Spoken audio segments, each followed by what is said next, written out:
shumë njerëz më shkruajnë dhe më thonë, Eugene, cili është sekreti për të lënë mallin? Dhe i përgjigjem pothuajse gjithmonë që nuk ekziston ndonjë sekret, nuk ekziston ndonjë formulë magjike.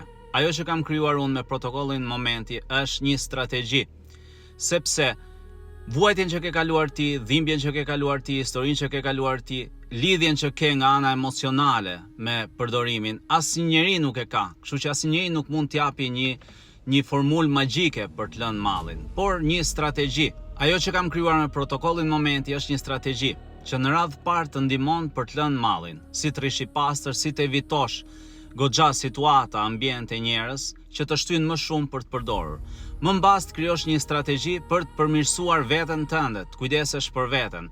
Më mbas të krijosh një strategji për të rekuperuar gabimet që ke bërë, dëmet që ke bërë, sepse automatikisht kur përdor bën dëme në shëndet, në familje, në biznes, dëme ekonomike, edhe të duhet një strategji personale, është vetëm e jotja. Asnjë njeri nuk mund ta japi këtë, sepse nuk ekziston.